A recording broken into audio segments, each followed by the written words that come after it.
Subscribe करें और bell दबाएं ताकि कोई खबर रह न जाए।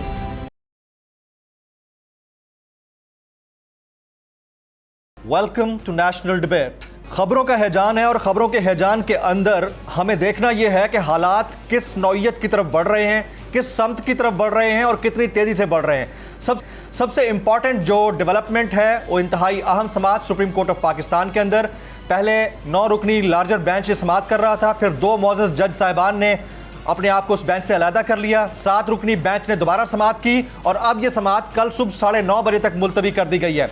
इसके बाद मजीद डिटेल में इसमें क्या डेवलपमेंट होगी जैसे जैसे आती रहेगी आप तक पहुंचाते रहेंगे। लेकिन जो इंतहाई अहम मामला है वो वज़ीर-ए-आज़म पाकिस्तान का MD IMF से राब्ता है। साइड लाइन के ऊपर ये मुलाकात हुई और इस मुलाकात के अंदर डिस्कशन की गई कि 27 तारीख को किस अंदाज से डिबेट हुई थी, डिस्कशन हुई थी और पाकिस्तान को IMF प्रोग्राम के लिए किस तरह आगे बढ़ना चाहिए। इसमें इंतहाई अहम सवाल यह है कि क्या पाकिस्तान IMF की जानिब से दी गई तमाम शराइत को पूरा करने की पोजीशन में है। पार्लियामेंट में यानी फ्लोर ऑफ द हाउस के ऊपर इसहाक डार साहब ने आज जो स्पीच की है उसके अंदर भी यही कहा कि हम रेडी हैं, हम ख्वाहिशमंद भी हैं और उम्मीद भी रखते हैं कि जल्द पाकिस्तान IMF के मामलात के ऊपर कंप्लायंस शो करते हुए इस प्रोग्राम के अंदर जा सके और इसके समरात पब्लिक तक आ सकें। लेकिन सवाल यह पैदा होता है कि पाकिस्तान के अंदर काम करने वाली मल्टी नेशनल कंपनियां या वो तमाम कंपनियां जो पाकिस्तान में अपने प्लांट्स चला रही थी वो आहिस्ता आहिस्ता रोल बैक क्यों कर रही हैं और पाकिस्तान में जो रोजगार के मौके हैं वो बंद या ख़त्म क्यों होते जा रहे हैं। आने वाले दिनों में मामलात किस नहज तक बढ़ेंगे और हुक्मरान इत्तेहाद के अंदर जो आपसी ताल्लुकात हैं क्या उसके अंदर भी कोई दरारें हैं, क्या मामलात इलेक्शन की तरफ जाएंगे या फिर खुदा ना खास्ता वो बात जो ज़बान ज़द आम है जिसे फाइनेंशियल इमरजेंसी कहते हैं उस तरफ बढ़ने की बात होगी। आज की नेशनल डिबेट में इसी के ऊपर बातचीत करेंगे। Agenda on the national debate पहले हम बात करेंगे ट्रेंडिंग टुनाइट की। ट्रेंडिंग टुनाइट आज का हमारा हैशटैग है #पॉलिटिकल क्राइसिस। #पॉलिटिकल क्राइसिस मुझे जमील फारूकी कहते हैं। आप मेरा प्रोग्राम नेशनल डिबेट बोल न्यूज़ पर मुलाजा करते हैं। ऑन द डिबेट टुनाइट आज के हमारे मुअज़्ज़ज़ मेहमानान में शामिल हैं जनाब डॉक्टर तारिक फजल चौधरी साहब, आप साबिक वफाकी वज़ीर हैं और सीनियर रहनुमा पाकिस्तान मुस्लिम लीग नवाज़ के। आज के हमारे दूसरे मुअज़्ज़ज़ मेहमान पाकिस्तान पीपल्स पार्टी सिंध के सदर और सीनियर रहनुमा जनाब निसार खोड़ो साहब। आज के हमारे तीसरे मुअज़्ज़ज़ मेहमान लंदन से हमें ज्वाइन कर रहे हैं मुल्क के मारूफ माहिर आइन और कानून जनाब एडवोकेट अजहर सिद्दीक साहब। आज के हमारे चौथे मुअज़्ज़ज़ मेहमान साबिक additional secretary election commission of Pakistan Mohammad Afzal Khan साहब। और आज के हमारे 5वें और आखिरी मुअज़्ज़ज़ मेहमान ब्यूरो चीफ बोल टेलीविज़न इस्लामाबाद सिद्दीक जान साहब आज की इंतहाई अहम समात के ऊपर हमें तफसीली अपडेट करेंगे। मैं अपने तमाम मुअज़्ज़ज़ मेहमानों को खुशामदीद कहता हूँ। सबसे पहला सवाल मेरा पीपल्स पार्टी के सीनियर रहनुमा जनाब निसार खोड़ो साहब से होगा। निसार खोड़ो साहब, क्या नून लीग और पीपल्स पार्टी के दरमियान दरारें बढ़ रही हैं और इसकी वजह आइंदा मुमकिन आम इंतखाबात तो नहीं है सर?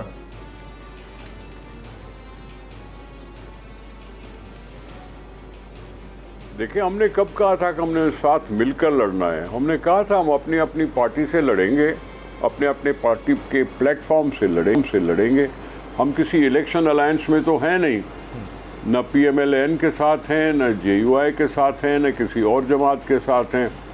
तो हमारा अपने पार्टी के प्लेटफॉर्म से इलेक्शन लड़ने का इरादा है, इसलिए कोई ऐसा मसला नहीं होना चाहिए। रही बात PMLN और हमारे बीच में दरारें पड़ने की, तो ये आप कोई क्या कहते हैं वो चीज़ को खामखा पहाड़ बना रहे हैं। हमारे पास कोई ऐसी दरार नहीं है। हमने थोड़ा सा एतराज़ ज़रूर किया था बजट के अलोकेशंस पर, वो बजट जो आइंदा साल के लिए काम आएगा जिसमें हमें सिंध की महरूमियों का एहसास था और वफाकी हुकूमत को भी है। हमने उसके लिए सिंध के लोगों के लिए जो बारिशों में बहुत तबाही का सामना कर बैठे उनके लिए सारी दुनिया का तवज्जो दिलाया था, सारी दुनिया को तकलीफ़ दी थी। बड़े कॉन्फ्रेंसेस, इंटरनेशनल डोनर कॉन्फ्रेंसेस हुई थी। उसके बाद अगर अगले साल के बजट में हम उनके खातिर पूरे अंदाज में अगर उनकी सपोर्ट में अलोकेशन नहीं रखते तो जाहिर है फिर उनके लिए कुछ नहीं होगा बजट में। हमने इस पे एतराज़ ज़रूर किया था। प्राइम मिनिस्टर साहब ने 25 अरब रुपए रखे हैं, उतने ही 25 अरब रुपए हम रखेंगे अपनी बजट में। अब ये 50 अरब रुपए का अगर फाइनल हो जाता है तो उससे कुछ न कुछ काम आगे बढ़ सकेगा। दरारें पड़ने की क्या बात है, हम सियासत में अपने अपने प्लेटफॉर्म से लड़ रहे हैं, सियासत कर रहे हैं और हुकूमत के साथ बैठे हैं। हुकूमत ने अपना टर्म पूरा करना है, उसके बाद इलेक्शन हो जाएगी। अच्छा चेयरमैन, पीसीबी वाला मामला तो हल हो गया, जो आपके मुतालबात थे वो भी मिन्नोआन कबूल कर लिए गए, 25 अरब वाली बात तो हो गई। इसके अलावा भी कोई मुतालबात हैं आपके हुकूमत से?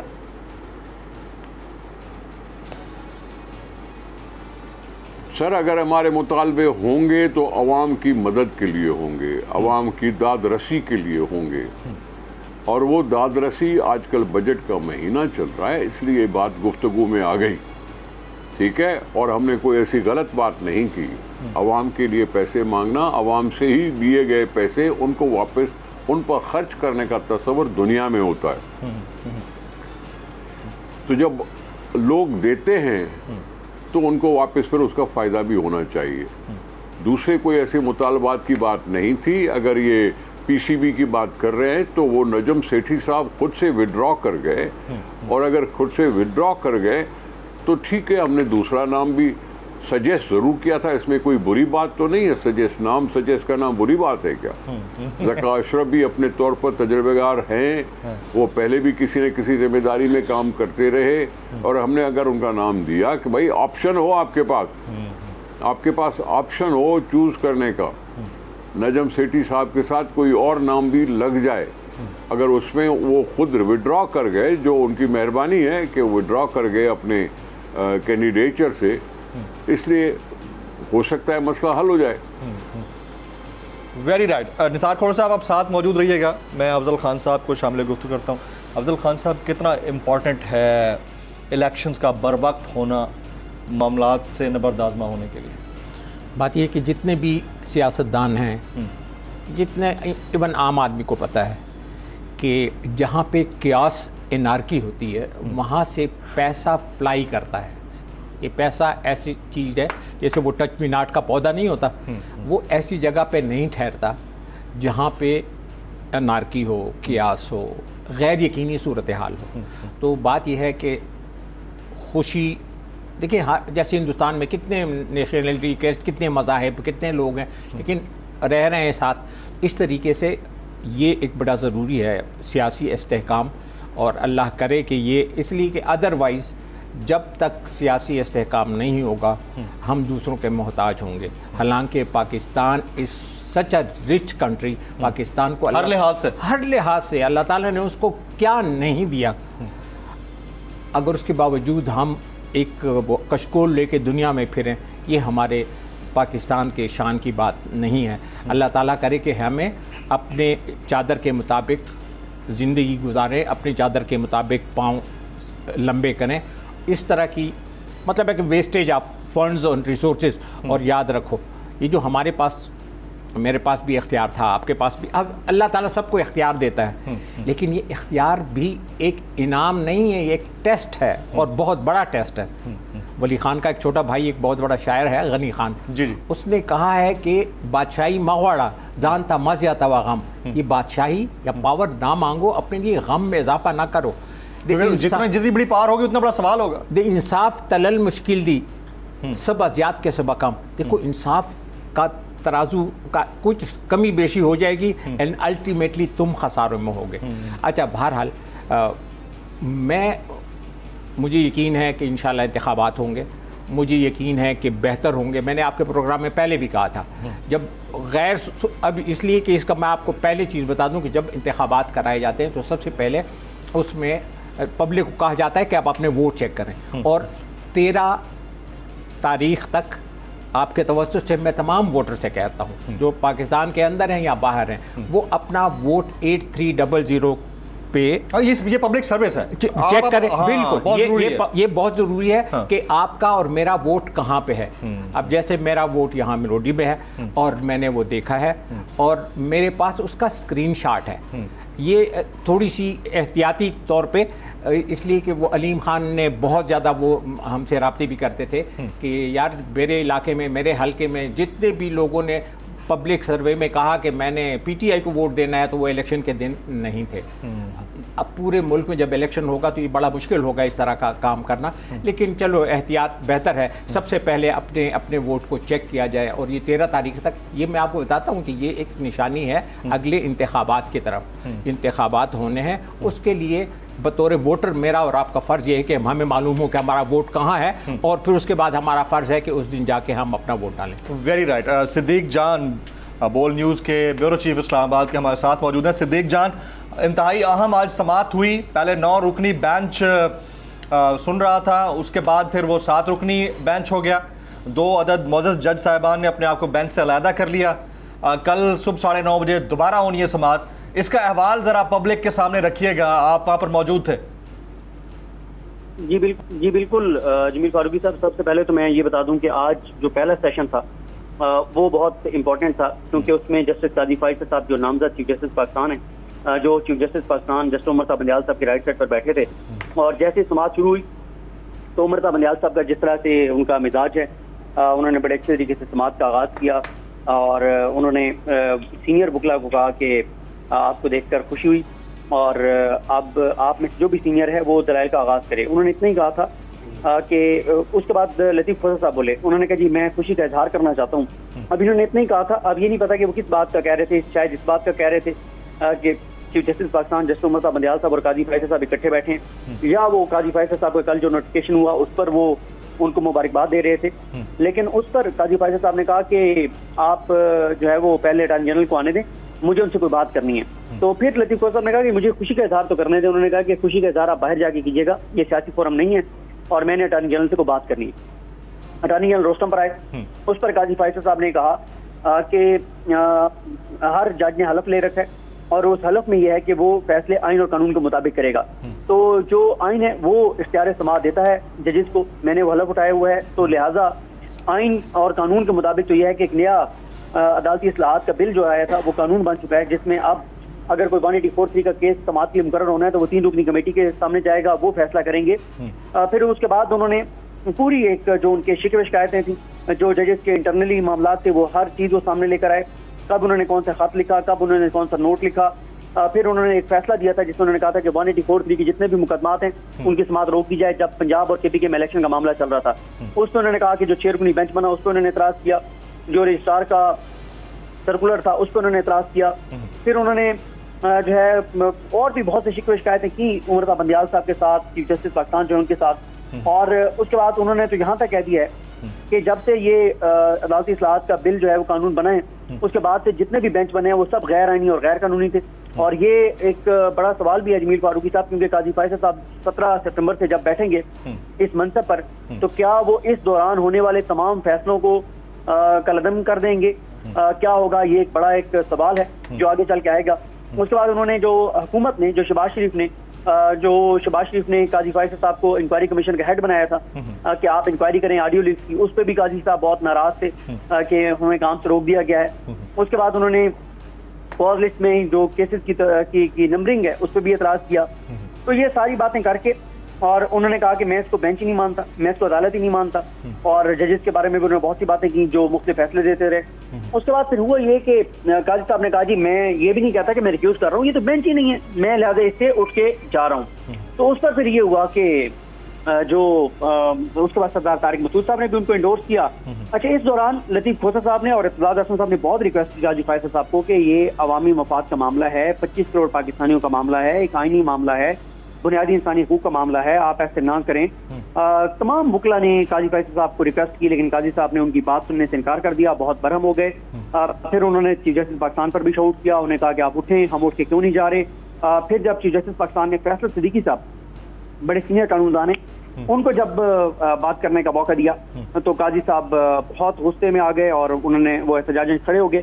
और ये हमने पहली मरतबा, जाहिर है हमने तो पहली बार देखा ही है, लेकिन मैंने बहुत से उन कोर्ट रिपोर्टर से पूछा जिनको 2-2, 3-3 दहाइयाँ हो गई हैं कोर्ट रिपोर्टिंग करते हुए। वो कहते हैं कि हमारी दानिश में, हमारी नज़र में, हमारे एक्सपीरियंस में जो हमने देखा या जो हमने पहले सुना भी है, ये पाकिस्तान की अदालती तारीख का पहला ऐसा वाक़या था कि कोई भी नामजद चीफ जस्टिस पाकिस्तान जो इतने सीनियर हैं, जो सीनियर 3 जज हैं, वो इस तरह से एहतजाजन खड़े हो जाएं और बाकी जो उनके जूनियर जजेज हैं वो आराम से अपनी कुर्सियों पर बैठे रहें। उनमें से कोई नहीं उठा उनके साथ कि ये उठ के खड़े हो गए और वो गुस्से में खड़े रहे। 1 से 1.5 मिनट वो खड़े रहे काजी फैसल साहब, और फिर जाहिर है बंदयाल साहब ने कहा कि हम जा रहे हैं और हम दोबारा आएंगे।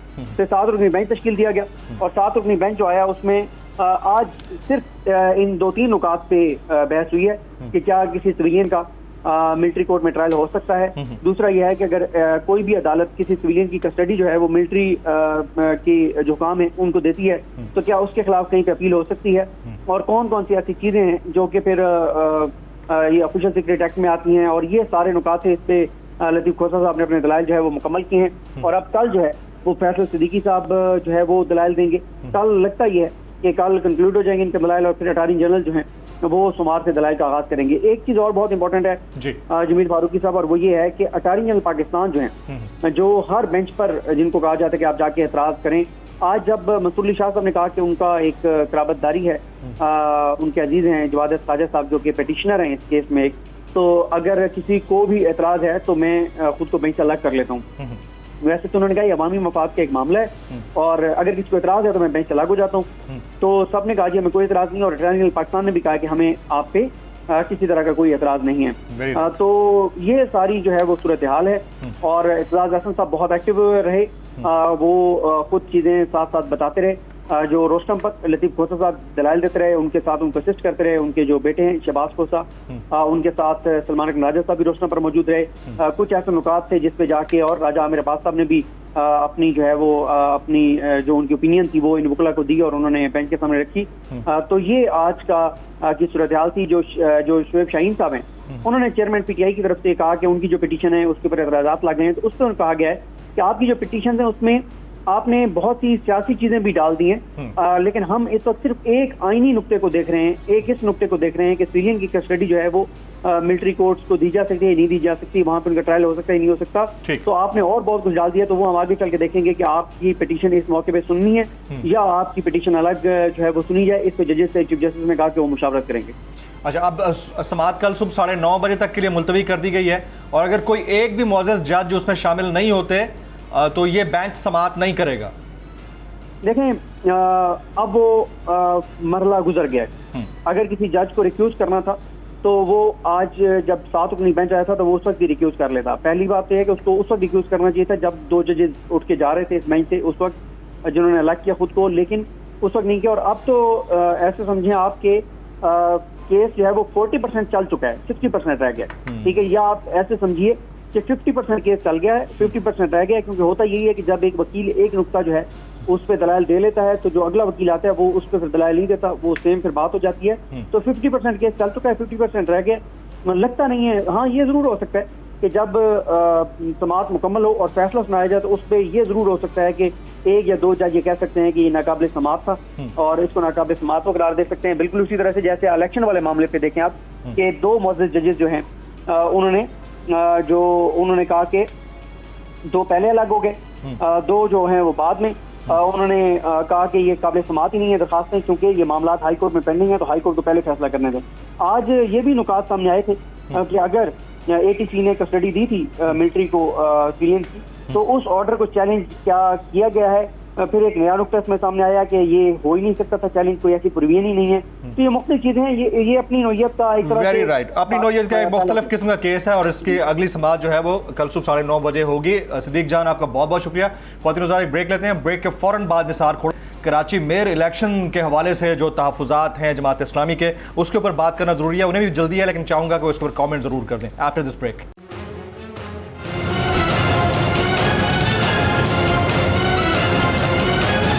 यकीनन जीत हुई है, मुर्ज़ा वहाब साहब मुबारकबाद के मुस्तहक हैं, लेकिन आपकी जो ओपोनेंट पार्टी है वो बड़ी वावेला कर रही है। इलेक्शन कमीशन के बाहर एहतजाज का भी उन्होंने ऐलान किया, यौम स्याह भी मनाया।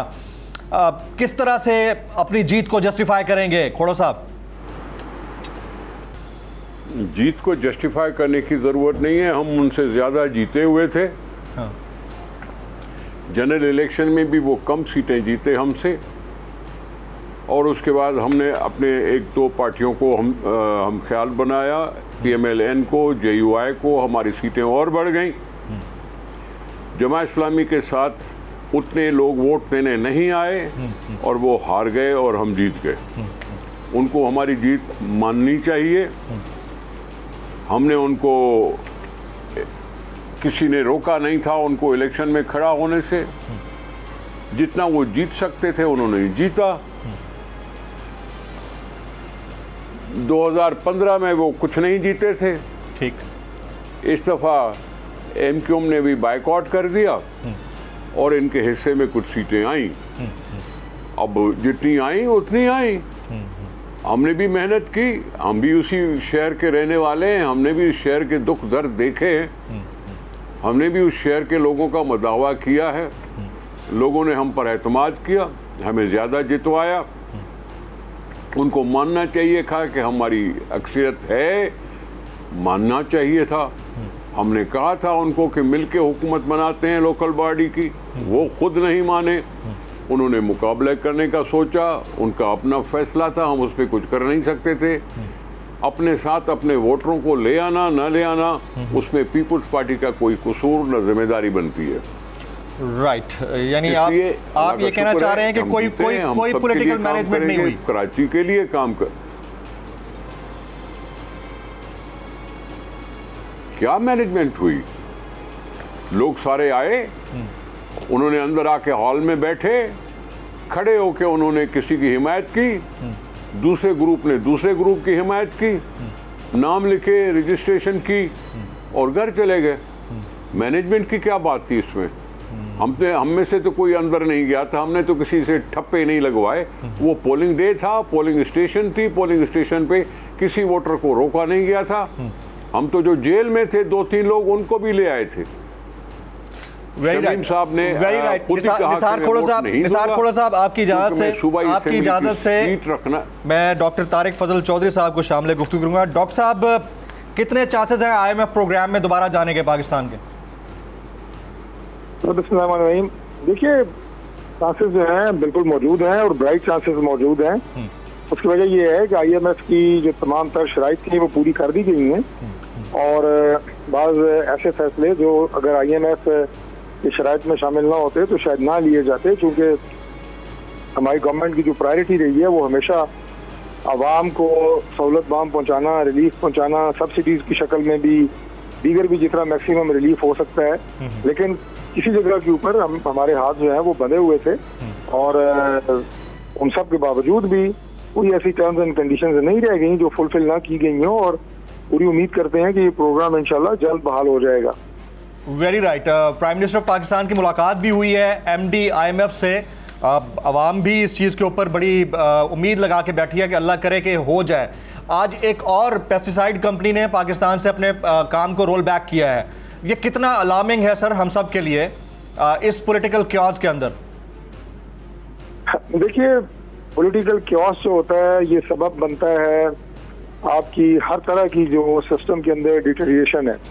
अभी आपने IMF की बहाली की बात की है तो उसको भी आप अगर लिंक करें पॉलिटिकल क्योस और क्राइसिस के साथ तो बिल्कुल आपको बात समझ आ जाएगी। जिस मुल्क में मुआशी इस्तेहकाम ना हो, जिस मुल्क में आपका सियासी इस्तेहकाम ना हो, वहाँ पे मुआशी इस्तेहकाम नहीं आ सकता, वहाँ पे हर इदारा आदम इस्तेहकाम का शिकार होगा और बैनुल-अक़वामी जो सरमायाकार होते हैं, इदारे जो आपके मुल्क में कारोबार कर रहे होते हैं, इन्वेस्टमेंट कर रहे होते हैं, वो तो ऐसे आप ये कहें कि परिंदे होते हैं जो अगर 1 किलोमीटर दूर भी फायर हो तो वो उड़ जाते हैं, बेशक उन्हें खतरा हो या ना हो, और उनकी वापसी बड़ा मुश्किल काम होता है, उनकी एतमाद को बहाल करना बड़ा मुश्किल काम होता है। लिहाजा पॉलिटिकल स्टेबिलिटी अनफॉर्चुनेटली जब से इमरान खान साहब ने सियासत में कदम रखा है, मुझे 1 साल बता दें कि जिसमें उन्होंने क्राइसिस पैदा न किया हो, जिसमें उन्होंने मुल्क में एनार्की पैदा न की हो, अदम इस्तेहकाम न पैदा किया हो, सियासी बहरान न पैदा किया हो,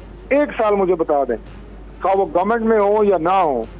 यानी 2014 से ये सिलसिला शुरू हुआ है और अभी तक रोज़ाना की बुनियादों के ऊपर उनके नए नए बयानात, नए नए इक़दाम और मुल्क में अफरा तफरी, और उसका नतीजा जो है वो 9 मई के जो आप ये कहें कि इंतहाई अफसोसनाक वाक़यात है वहाँ पे जाके ख़त्म होता है। जो हादसा होता है ना, ये सिर्फ 9 मई की अगर मैं बात करूँ तो हादसा एक दिन की पैदावार नहीं होती, बरसों हालात उसकी परवरिश करते हैं। तो इमरान खान साहब, उनके बयानात, उनकी ज़हर आलूद तकरीरें, इदारों के खिलाफ उनकी मुसलसल हर्जा रसाई, ये सबब बनी है 9 मई के वाक़यात का। और उसके बाद मैं समझता हूँ कि वो और उनकी जमात जो है वो बुरी तरह एक्सपोज हुए हैं। लेकिन जितना नुकसान इससे पहले भी वो मुल्क का पॉलिटिकल सिस्टम का कर चुके हैं, नाकाबिल तलाफी नुकसान है। अब बड़ा अरसा लगेगा इस आप ये कहें कि नुकसान को पूरा करने के लिए। डॉक्टर साहब कता कलामी की माजरत, वो तो जो हो गया, अभी आपके ऊपर प्रेशर अपने इत्तेहादियों की बात मानने का भी है। यानी पीपल्स पार्टी ने बहुत सारी बातें आपसे मनवा ली हैं। कोई बहुत बड़ी रिफ्ट है आने वाले यानी आइंदा इलेक्शन को लेकर पीपल्स पार्टी और नून लीग के दरमियान इक़्तिदार को लेकर? लेकिन आइंदा इलेक्शन के बारे में तो बात करना अभी कबल वक्त है कि क्या अगला इलेक्शन जो है वो PDM या इस वक्त जो इत्तेहाद में, हुकूमती इत्तेहाद में शामिल जमातें हैं, वो एक प्लेटफॉर्म पे लड़ेंगी या अलग अलग अपने सियासी नाम से और सियासी जो उनका अपना इलेक्शन सिंबल है उस पर लड़ेंगी, ये कबल वक्त है। बहरहाल जब तक ये हुकूमत है उस वक्त तक अपने इत्तेहादियों को राजी रखना और इत्तेहादियों को साथ लेके चलना, ये हमारी गवर्नमेंट की पॉलिसी है। इससे पहले NQM के भी कुछ तहफ़्फ़ुज़ात थे, बखूबी दूर कर दिए गए। और पाकिस्तान पीपल्स पार्टी भी काबिल एहतराम जमात है, हमारी इत्तेहादी है, उसके भी अगर कोई कंसर्न्स हैं तो वो दूर कर दिए जाएंगे। वो कोई इतना बड़ा इशू नहीं है। इलेक्शन 2023 में होंगे सर? आपकी बातों से लग रहा है कि नहीं होने लगे अक्टूबर में। मेरी कौन सी बात से आपने अंदाजा लगाया है कि इलेक्शन जो है वो 2023? वो कहना कबल वक्त वाली बात जो थी ना, वो इस पे भी मुझे ऐसा लग रहा है क्योंकि अभी 2 महीने तो रह गए आपकी गवर्नमेंट जाने को। हाँ, मैंने कहा जब तक हमारी हुकूमत है उस वक्त तक इत्तेहादियों को साथ लेके चलना ये हमारी जिम्मेदारी है। और फिर अगला जो इलेक्शन होगा उसमें ये पता लगेगा कि इत्तेहादी रहते हैं या इत्तेहादी एक दूसरे के मुकाबले में इलेक्शन लड़ते हैं, जो कि सबका एक डेमोक्रेटिक राइट है। बाकी इलेक्शन जो है वो वक्त पे ही होना चाहिए, मैं बिल्कुल इसका हामी हूँ और उम्मीद यही है कि वक्त पे होगा इलेक्शन इंशाल्लाह। इमरजेंसी का तो कोई चांस नहीं है ना सर? फाइनेंशियल इमरजेंसी की जो बातें हो रही हैं कि शायद इस तरह की कोई बात हुकूमती सर्कल्स के अंदर ज़ेरे बहस है, ये मैं आपको यकीन से कहता हूँ कि ऐसी कोई बात भी ना तो ज़ेरे बहस है और ना ज़ेरे तजवीज़ है। अब आज़म नज़ीर तारड़ साहब ये कह गए हैं कि कानून में, आइन में प्रोविजन मौजूद है और ज़रूरत पड़ने पर यह हो सकता है। ये उन्होंने कई बार कही है बात, लेकिन आप ये बात क्लियर कर रहे हैं कि ऐसी कोई डिस्कशन कैबिनेट के अंदर नहीं हुई या प्राइम मिनिस्टर लेवल के ऊपर डिस्कशन नहीं हुई। देखिए, आज़म नज़ीर तारड़ साहब मेरे बड़े भाई हैं, वो वज़ीर कानून हैं। जी। अगर उनसे आप कोई आइनी प्रोविजन की या किसी कानूनी रास्ते की बात पूछेंगे तो यकीनन जो कानूनी कोई रास्ता अगर मौजूद होगा किसी भी सिचुएशन को हल करने के लिए, वो उसकी तमाम तफसीलात मेरे से बहुत बेहतर बता सकते हैं और बताई हैं उन्होंने। मैं तो आपको एक पॉलिटिकल बात बता रहा हूँ कि ऐसी कोई बात हुकूमत के ज़ेरे गौर नहीं है फिलहाल कि कोई इमरजेंसी लगाई जाए या असेंबली की मुद्दत बढ़ाई जाए। ऐसी कोई भी बात फिलहाल ज़ेरे तजवीज़ नहीं है। Very right, absolutely very right. जनाब डॉक्टर तारिक फजल चौधरी साहब का बहुत बहुत शुक्रिया। हमारे साथ अजहर सिद्दीक साहब मौजूद हैं। अजहर सिद्दीक साहब, तमाम बर्डन हमारी अदलिया के ऊपर है इंसाफ के मामले को लेकर और हालात बड़े मुख्तलिफ और मुश्किल दिखाई देते हैं, कोई वे आउट निकल पाएगा? बहुत शुक्रिया जमील फारूकी साहब, बड़ा मजा आया। हुकूमती दोनों नुमाइंदगान की मैंने गुफ्तगू सुनी। आपको पता है ना, वो एक इंडिया का बड़ा मशहूर पार्लियामेंटेरियन था, वो पार्लियामेंट में बैठा, उसने कहा जी हीरे जवाहरात दिए कौम को, उसने कहा जी घर दिए कौम को, उसने कहा जनाब शादियां भी मुफ्त कराएंगे हम, उन्होंने कहा जी बच्चों की तालीम भी मुफ्त देंगे। तो थोड़ी देर बाद तकरीर खत्म की तो अवाम ने, लोग सामने बैठे थे, उन्होंने कहा जी वो कहाँ है? उन्होंने कहा बस दे दिए हमने, बस दे दिए, बात खत्म। तो ये जो बातें सारी है ना, अगर अवाम इतनी मुतमिन होती ना तो अब आज इस मुल्क में महंगाई खत्म हो चुकी होती, इस मुल्क में लाख कानूनी खत्म हो चुकी होती। ये तो जमहूरी कुव्वतों के मुंह पे ऊपर कालग बन ली है कि जिस तरह से आप अंदाजा लगाएं, आज उमर चीमा से आपने बेगम साहबा को पकड़ लिया। आप अंदाजा तो लगाएं कि इस मुल्क में हो क्या रहा है। ये बड़ी मजेदार बात है। हाँ जी। इस मुल्क के साथ क्या हो रहा है? ये जमहूरी कुव्वतें हैं। वो लफ्ज मार्शल देखा ना जी, वो पार्शल लॉ का जो लफ्ज इस्तेमाल नया है उसको उठाकर देखिए, ये तो जुल्फकार अली भुट्टो भुट्टो साहब या मोहतरमा बेनजीर भुट्टो साहब जिंदा होती तो वो आंखों में उंगलियां डाल के रो रही होती कि ये मैंने मुल्क बनाया था इन लोगों के लिए, कि जिन्होंने जो अपने आराम से बैठ के मौजे कर रहे हो और आवाम के साथ 10,000 पॉलिटिकल वर्कर्स के साथ क्या कुछ हो रहा है। और भाई जिसने किया उसके साथ आप जो सलूक करना है करें, लेकिन उसके बाओ बहने बेटियां क्या कुछ हो रहा है यहाँ आप चले मिलिट्री कोर्ट के हवाले से मामला सुप्रीम कोर्ट ने टेकअप कर लिया है और हमें बड़ी उम्मीद है। और आज वही कुछ हुआ जो सुप्रीम कोर्ट एक्सपेक्टेड था, कोई नई चीज नहीं थी, इसलिए कौम को इससे परेशान होने की जरूरत नहीं है। वो हम सबको समझ जाना चाहिए वक्त के साथ पाकिस्तानी कौम ने जंग अपनी लड़नी है और अपने मामलात के साथ बैठकर देखना है। इन सियासतदानों से जो 70 सालों से इन सियासतदानों ने कौम की हालत नहीं बदली है, अब क्या बदलेंगे? यानी बार बार हम इन्हीं पे तजर्बे करते रहेंगे और यही चेहरे हम देखते रहेंगे और यहाँ बैठकर यही लोग बेवकूफ बनाते रहेंगे हमें। मेरा ख्याल हमारे मुकद्दरों और नसीबों में यही लोग लिखे हुए हैं।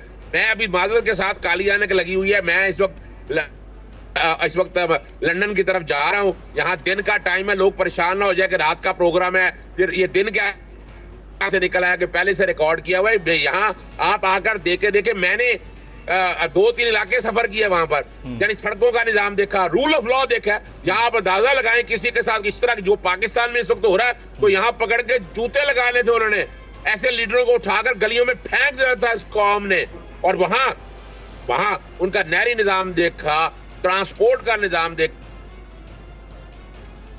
टैक्सेशन का निजाम देखा, आंखें मेरी खुली की खुली रह गई है। तो क्या यहाँ कोई इंडस्ट्री लगी हुई है? वेरी राइट अजहर सिद्दीकी साहब, बात ये होती है कि कंपैरेटिव एनालिसिस अगर हम डेवलप्ड वर्ल्ड और डेवलपिंग वर्ल्ड में करने बैठ जाएं तो पूरा दिन ही निकल जाए।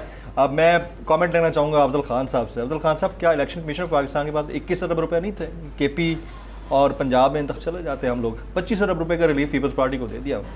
बात यह है उन्होंने मांगे, उन्होंने दे दिए पैसे। जो एक गवर्नमेंट की बात हम जो कहते हैं ना पासेट या फंड्स की कमी, ऐसे कोई फंड्स की कमी नहीं है, लेकिन विल की कमी है। और मैं ये कहता हूँ कि देखें, अभी 5-6 हफ्ते रहते हैं, 13 अगस्त को ये असेंबली ख़त्म हो जाएगी। उसके बाद ये जो छोटा निज़ाम है जिसमें अभी भी उसमें से एक बड़ी पार्टी और 2 सूबे बाहर हैं, डिसइनफ्रेंचाइज्ड हैं, मतलब लूली लंगड़ी जमहूरियत है। हम ये ख्वाहिश भी है और हमारी उम्मीद भी है कि जैसे ये जो अभी इस वक्त वोटर्स लिस्ट की डिस्प्ले है, उसके बाद ये बंद होगा और उसके बाद इत्तेहाब की तरफ जाया जाएगा। और जैसे ये डॉक्टर फजल चौधरी ने भी कहा, मुझे भी उम्मीद नहीं, यकीन है, इसलिए कि हमारी लेजिटिमेसी, जो आपके काम बाहर दुनिया से नहीं हो रहा है ना इस वक्त, उसकी एक बात यह है कि आपकी लाइफ ख़त्म हो चुकी है, आपकी लेजिटिमेसी ख़त्म हो रही है, एरोड हो रही है। किस लेजिटिमेसी की बात कर रहे हैं? वहाँ पर जो पंजाब के अंदर केयर टेकर सेटअप है या केपी के अंदर केयर टेकर सेटअप है, ये इलीगल है, कॉन्स्टिट्यूशनल अनकॉन्स्टिट्यूशनल है। स्टैंडिंग क्या है उसकी? जीरो। उससे बढ़कर ये है कि सहाफ़ियों के लिए पंजाब के बजट में 1 अरब रुपए की रकम मख्तस की गई है। इस मुल्क में आप देखें, आपको मुबारक हो। नहीं, हमें नहीं, हमें तो ना कहें आप, वो तो अब जो मंजूर नज़र होंगे उनकी तरफ जाएगा, मुझे पता नहीं जाएगा भी नहीं जाएगा। अभी तो सिर्फ मख्तस की गई है। आप अल्लाह का शुक्र करें कि अल्लाह ताला, देखो, सबसे बड़ी दौलत किनात की है, और ये पैसों से ख़रीदना और फिर देखो उसकी अहमियत वो इस वक्त भी सारा मीडिया एक तरफ है, लेकिन लोग किस तरफ हैं? बात यह है कि लोगों के विल के ख़िलाफ़ ज़ुबान खल्क़ को नकार खुदा समझो। Voice of people is the voice of God. और देखिए, अल्लाह ताला के फ़ैसलों के साथ या नेचर के साथ टकराना ऐसे ही जैसे पहाड़ के साथ आदमी सर टकराता है। अल्लाह ताला पाकिस्तान को, देखो आज भी पाकिस्तान में सब कुछ है। पाकिस्तान के जो अगर बेल आउट कोई करेगा, वो हमारे ओवरसीज़ पाकिस्तानीज़ हैं, उनको वोट का हक देना चाहिए, उनको इंक्लूड करना चाहिए, इंक्लूजन होनी चाहिए सोसाइटी पे। They are ready to help and facilitate. This should be an inclusive kind of inclusive debate and discussion. देखो, डेमोक्रेसी होती इंक्लूसिव है कि उसमें तमाम मज़ाहिब, तमाम लोग, तमाम रंग, मिल्लत, मज़ाहिब वो एक जगह एक पसंद करते हैं, और इस प्रोसेस को हमें और आपको फैसिलिटेट करना चाहिए। और मुझे उम्मीद है कि इलेक्शन होंगे, और फिर मुझे उम्मीद है कि फ्री विल को अलाउ किया जाएगा, और फ्री विल को अलाउ करने के बाद जो नतीजा आएगा उसको भी एक्सेप्ट किया जाएगा। वेरी राइट जनाब अफजल खान साहब का बहुत बहुत शुक्रिया। हमारे तमाम मौजूद मेहमान मौजूद थे। सबसे इंपॉर्टेंट जो टेक रही है वो डॉक्टर तारिक फजल चौधरी साहब की, और वो कह गए हैं कि एमरजेंसी वाली कोई बात किसी भी पार्क कॉरिडोर के अंदर हुकूमत की सतह के ऊपर डिस्कस नहीं हो रही। ये क्योस था और हर तरफ सोशल मीडिया की ओर बात चल रही थी कि शायद इलेक्शंस ना हो और इमरजेंसी डिक्लेयर कर दी जाए, तो वो ये बात क्लियर कर गए हैं। ख्वातीन आज़ाद, नेशनल डिबेट से इतना ही। जमील फारूकी को इजाज़त दीजिएगा।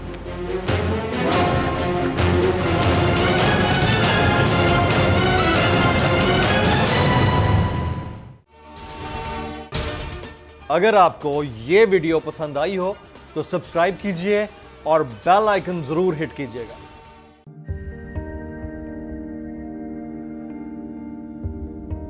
कैसे कैसे सितारे डूब गए, खूबसूरत नजारे डूब गए, ख्वाबों के सभी किनारे छूट गए, गमजदा दुख के मारे डूब गए। कितनी मुश्किल का सामना है यहां, कितने लोगों के प्यारे डूब गए। आओ मिलकर करें मदद सबकी, जिनके सारे सहारे डूब गए। आजमाइश में मिलकर एक हुए, नफरतों के इशारे डूब गए। कितने प्यारे हमारे डूब गए। कौमी सानहे की सूरत हाल से लम्हा बलम्हा बोल रखेगा बाखबर। गम की इस घड़ी में बोल तारकीने वतन के अहले खाना के साथ खड़ा है।